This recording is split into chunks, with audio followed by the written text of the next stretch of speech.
Senator Bongo, uminit ang ulo sa DSWD matapos mabulabog ng senador mga kalukuhan ng nasabing ahensya. Pero bago ang lahat, kung di pa kayo nakasubscribe sa aking channel, please do subscribe para mas updated kayo sa mga susunod kong mga videos. Labis na pagtataka nga ang naramdaman ni Senator Bongo matapos nitong matuklasan ang pinaggagawa ng Regional Director ng DSWD na hindi umano pwedeng ibanggit ang pangalan niya sa kahit anumang tulong ang ibinibigay niya sa taong bayan na dinadaan ito sa nasabing ahensya. Ngunit biglang uminit ang tensyon nang malaman ng senador na pwede umanong mabanggit ang ibang pangalan ng mga senador, lalo na kung alipores ito ni House Speaker Martin Romualdez. Kaya naman, Senator Bongo, sinabon ang DSWD. Narito ang video, mga kababayan. Madam Chair, ako po'y kadalasan na tumutulong po sa ating mga mahirap nating kababayan. Nagbibigay po ako ng aking counterpart mismo dito, no? Personal ko ito. Hindi po ito mula sa DSWD, yung mga grocery packs, akin po yan, pagkain, pinapamerienda ko sila, pananghalian, vitamins, mga face mask. At gusto ko talagang tulungan sila yung mga naging biktima ng sunog, lindol, putok ng bulkan, buhawi, at iba pang disaster. At Madam Chair, napag-alaman ko lang po na pinagbabawalan po ng DSWD na banggitin po ang aking pangalan. May tanong lang po ako dito sa ating Regional Director, to Maria Angela Gupalan. Go ka pala, ma'am. Go ka rin pala. Ating field office. May tanong lang po ako sa inyo. Unang-una, totoo ba ito na bawal po banggitin ang aking pangalan, pero sa ibang politiko hindi po bawal? Senator, You're under oath po, You're under oath. Yes po. Akin po as Regional Director, wala naman pong explicit na instruction na pagbawalan. Pero po sa akin, dahil po kami po ay nagbibigay po ng ating programa, I think it's best not to mention. Otherwise, baka po kasi kami Ma'am, specific po. Pagsabihan. Specific po ang pagbabawal ng pangalan ko. Bawal banggitin ang pangalan. Sa totoo lang po, hindi nyo na kailangan banggitin ang pangalan ko. Pero sana naman, maging pantay naman kayo. Kung yung ibang pangalan pwedeng banggitin, bakit pangalan ko lang hindi pwedeng banggitin? Senator, wala po kung naalala na may explicit instruction na parang yung sa inyo lang pong pangalan. Sigurado So, po kayo? How about everyone. sa Alaminos? Wala kayong inutusan sa Alaminos? Empleyado nyo po sa DSWD sa Alaminos, wala kayong inutusan doon? Hindi kayo nag-conduct ng briefing na bawal banggitin yung pangalan ko? Ma'am, hindi nyo kailangan banggitin yung pangalan ko. Hindi ko po kailangan. Hindi ko po kailangan yan. Sabihin nyo lang po sa kanila, tulong po ito mula sa gobyerno, tulong po ito sa mga mahirap. Huwag lang po tayong maging selective, ma'am. Huwag nyo pong haluan ng politika. Sa totoo lang po, Senator. ito pa ang pangalawa. Bakit bawal akong pumunta? Bakit yung ibang politiko hindi bawal pumunta? Tanong ko lang, bakit bawal ako pumunta? Bakit si Senator Amy, our chairperson, pwedeng pumunta? Pakisagot, you're under oath.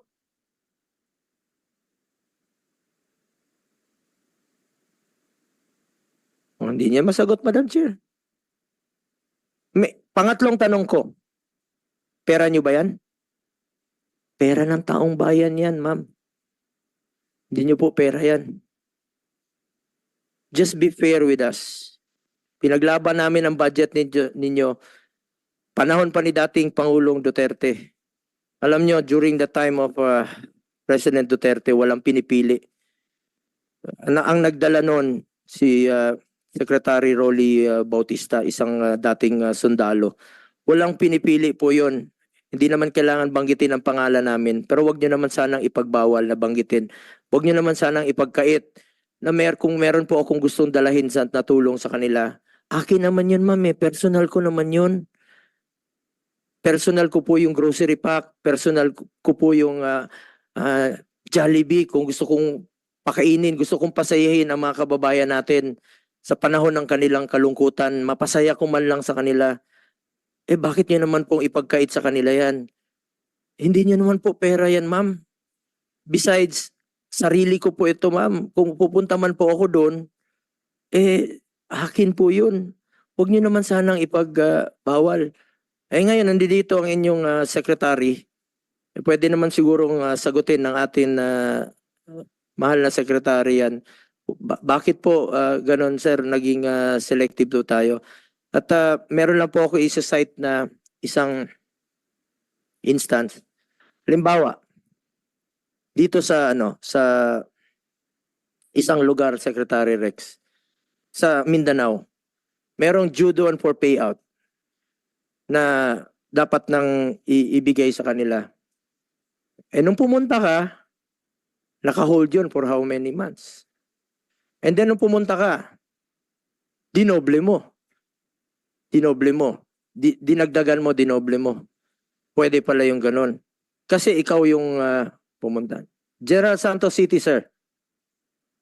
Senator, this was during the earthquake. Hindi po. Recently lang po ito. Meron pong due for payout na po doon, mga indigents, no? Senator, Maybe biktima po ito ng earthquake o disaster, due na po. So nagmakawa sila sa inyo, sir. Matagal na po itong validated list na ito for payment na po ito. Ngayon, nung pumunta ka, sige, release nyo na. Release nyo na. Nung pinarelease mo, dinoble mo pa. So, ibig sabihin, pag kayo ang pumunta, pwede nyo palang doblehin. Pag nagiging selective kayo, Secretary. Madam Chair, One more question. Hindi ba ito na nagagamit sa politika ninyo? my politics. Senator, I'm not. One question for the record. Are you running for the Senate? Senator, I'm not running for the Senate. Oh, In fact, alam ng tao yan. yes, and in fact, I even wrote all the public polling firms to Okay. remove me okay. from the list. And then, And I think I communicated that so many times. Okay, so don't be selective. Alam ng publiko yan. Yeah. Nakikinig ang publiko natin. Senator, Madam Chair, if I may respond. First of all, hindi ho ako pumunta ng General Santos this past couple of months. This year, if I can recall, pumunta ako sa General Santos na nag-earthquake ho sila. Region 12. Well, the last time was Last year. last year, late Yeah, last year ho. Last year. Yes, late last year, if I'm not mistaken. Yun pa yung September na mga Senator, listahan. Yun pa yung September na listahan. Ang tagal na, validated list na siya. Nagmamakaawa sa inyo from August, July, August, September, hanggang umabot na lang ng, kailan kayo pumunta ng, Senator, kung pumunta ho ako doon right after the earthquake twice. kailan nga po yun? Kailan ba yung earthquake? The earthquake was end of the year. Remember, lumapit sa iyo yung mga local officials and then you ordered them to release the AX kasi lumapit sa iyo personal, di ba? Senator, So, kailangan bang lumapit sa iyo personal? no, Senator, let me just qualify ho. Lahat ho ng binigay niyo na list sa amin, we're vetting it one by one. And we've already given you assurance that we will release it, all the list that you gave us. Senator Rex, you check Secretary, your I don't have any intention of running for the Senate. Hindi, kapatid mo yung kasama ko rito. Secretary Rex Gatchalian, you check your record. Senator, let me... General Santos City, meron silang validated list. Napakatagal na nilang nag-antay. Ilang buwan silang nag-antay doon. Pagdating mo doon, okay, release. Doblehin mo. So, ibig sabihin, Senator, Madam Chair, if I may just clarify ano ho yung nirelease ko. Ang nirelease ko doon, emergency cash transfer. That's why the amount is bigger. Hindi ho ako nag-release ng AX. In fact, the mayors came to me, we met there with the governor, emergency cash transfer ho yung doble na sinasabi niyo. Hindi ho ako nag-release ng AX, it's emergency cash transfer. kaya nga ang punto ko doon, sir, ilang months na yung nagmamakaawa yung mga beneficiaries. So, bakit nyo pahirapan? 3,000, Sen- sen- 4 na buwan, 5 buwan, Senator- nagmamakaawa. Hindi nyo naman pera yun, sir. Pera ng taong bayan yan. Mad- Ma-expo yan. Madam Chair, if I may clarify again. First of all, Madam Chair, I'll have Director Wens explain the details of what we've done with the list. Pero a while ago, may inamin ho ako na nagkaroon kami ng problema sa sarili naming financial management office. That's why we were having cash shortfalls in some of our regions. NCR, And we have addressed that. Aminado ho kami, there were delays to the commitment to the senator, but we have all intentions of paying those lists that have been vetted and clarified, that have been checked already. But ako, I put my admission that na-delay yung iba because of what I admitted a while ago. We found out that meron kaming late submission sa DBM ng aming cash requirements. But we assure you that in the second quarter, we will clean that list. Sir, 4 months, 5 months nag-antay yung beneficiaries. 3,000 yung matatanggap nila, pero nag-antay sila ng 5 buwan. Kailangan pa ba nilang antayin na maglindol sa lugar nila bago nyo i-release? Sen, O hindi... kailangan pa ba nilang pumunta ka doon bago nila i-release? Alam mo, to Director Marie Angela Gopalan, alam niyo ma'am, sa panahon ni dating Pangulong Duterte, walang pinipiling pagtulong noon, no? Kung kailangan ng social amelioration program, pinapahanap niya, kinokontak niya ang LGUs, dapat walang duplication, walang iiyak na walang mabibigyan. Walang pilian, walang halong politika yan. Lalong-lalo na po sa panahon ng pandemya. Makakatanggap ng ayuda. Walang politika noon. Alam ni Senator Amy yan. Dahil siya po ang chairperson ng social justice nung panahon yon. At ma'am, kahit na si Ma'am Amy, meron po siyang kanyang sariling initiatives or amendments. Kung ano po yung kanyang gustong ito patulungan at ng mga lugar panahon ni Pangulong Duterte, walang bawal sa kay Senator Marcos. Lahat po'y pantay-pantay. Walang bawal kay Senator Joel Villanueva. Walang bawal kay Senator Angara. Walang bawal kahit kay Senator Hontiveros noong panahon yon. Binibigay po sa kanila dahil tulong po ito sa mga mahirap nating kababayan. Alam po yan ni Senator Amy. Even during the last few months ng administration ni Pangulong Duterte, lahat ng ni-request ni Senator Amy Marcos, ni-release po ng administrasyon ni Pangulong Duterte. Bakit ngayon pinipili? Kasi tulong yun sa mga mahirap. Secrex, wag niyong gamitin tong opisina niyo sa politika kung may plano ka pa sa politika. Madam Chair, categorically, I am not using the office for my politics, and I categorically state that I am not running for any position this coming election. That's for the record. Kailang election? This election, I'm not running for any public office this coming election. 2025. Yes. But I'm not running for this coming election. It's a first time in 2025. 18 years. How about 2028? In 18 years. Madam Chair, I'll just direct you to Director Wens so that he can put Yes, on the sagot. record the payout list. Senator Bongo, Madam Chair po, as of the moment po, as per discussion po during the April 2 meeting po with you, with your staff po, we already provided the live file so that the office po ni Senator Bongo can access po even po dun sa updates ng payout at saka yung mga scheduled payout for the second quarter. Kasi we discussed already na we committed to do the payouts as most of the listahan within the second quarter.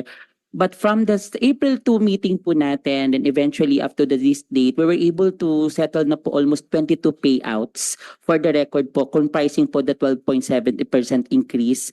And we still have to discuss po with your team po to discuss some of the listahan pa na kailangan po nating i-troubleshoot kasi may mga mismatch pa po doon, Secretary and then Madam Chair po. Ni Secretary Rex Gatchalian, you were mayor then, Secretary Rex. Nung panahon mo as mayor ng Valenzuela, hindi naging selective ang DSWD sa panahon yon. Kung anong kailangan mong tulong sa iyong bayan, sa iyong syudad sa Valenzuela, what is due sa inyo, binibigay talaga. Walang, hindi katulad ngayon. August, Abril na ngayon, magmamakaawa yung Pilipino sa tulong na 3,000. AIX nga yan, di ba? Assistance in Crisis at Situation. Pera nyo ba yan? Kayo ma'am, Yusek, pera nyo ba yan? Secretary, Yusek, pera nyo yan? Madam Chair, we don't treat it as our money. We know it's people's money. That's why we're dispersing. Pinapatagal. Mr. Chair, Madam Chair, if you can recall in the August yung list. Because of politics. Because of politics. Hindi naman ako kalaban ninyo ah. Huwag niyo damay yung mga mahirap. Alam ni Senator Amy yan. No? Panahon ni Senator Amy, siya yung chairperson. Lahat ng ni-request ni Senator Amy Marcos during the time of President Duterte, pinagbigyan, binigay. Lahat. Walang delays. Ni isang araw, walang delay. Anong sinabi ni Senator Amy noon, even during the last few months of President Duterte's administration? Binigay. Check your records. You may check your records. Check nyo. Andiyan yan eh. 2022. Tulong sa Maynila. Check nyo. Walang delays.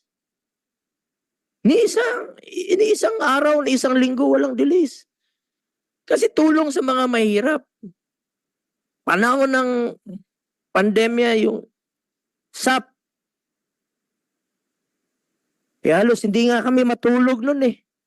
Para mabigay lang sa lahat yung tulong na social amelioration program ng gobyerno. Dahil pera ng tao yan. Ibalik sa tao yan. Hindi atin yan. Para sa mga mahihirap yan. Balik nyo sa kanila. Please, Secretary Rex Gatchalian.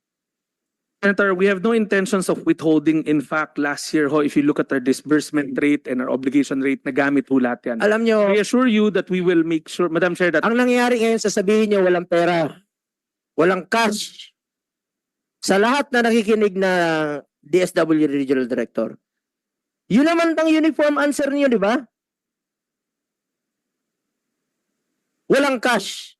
Hindi pa na-release.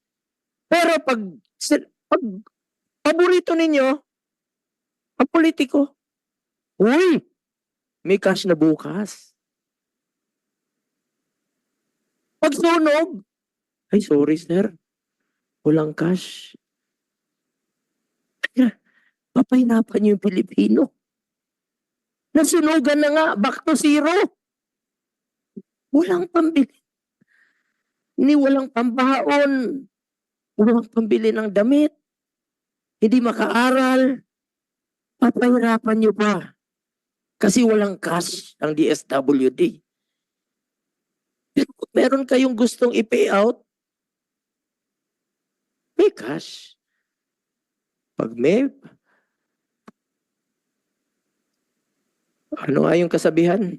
Pag merong kung gusto, may paraan. Pag wala, may dahilan. That is your motto. DSWD. Ang problema natin ngayon, i-institutionalize natin ang AIX. Paano natin to institutionalize?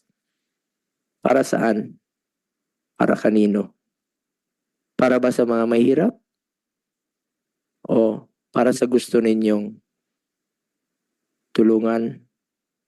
O para sa politiko? Yan ang dapat nating sagutin na nag-aantay ng sagot ang taong bayan. Alam nyo, naawa ko sa mga mahirap. Mahirap lang papahirapan pa. Sana huwag naman pong ganun. Kaya tayo narito para isabatas ito, institutionalize ito. Pero kung isa sa batas lang natin ito, hindi yung mga mahihirap ang mga kinabang. Huwag na lang. Kawawa yung Pilipino. Kaya hindi tayo umaasenso. Merong mga programa na makakatulong na mapabilis ang serbisyo.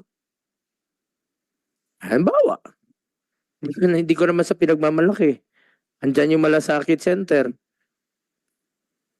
Walang pili yan. Basta Pilipino ka, qualified ka. Pumila ka lang doon, tuturuan ka ng social worker.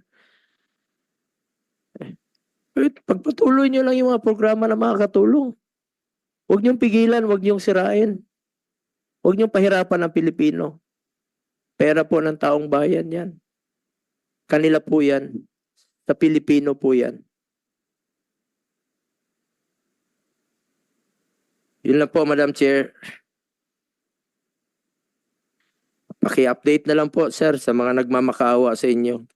Yung mga listahan ninyong sinasabi na just submit the list of qualified beneficiaries. Pinapasubmit nyo naman, pero baka maubos pa yung pamasahe nila sa kabalik sa inyong opisina, baka lugi pa sila sa 3,000 tatanggapin nila sa kabalik. Kawawang Pilipino.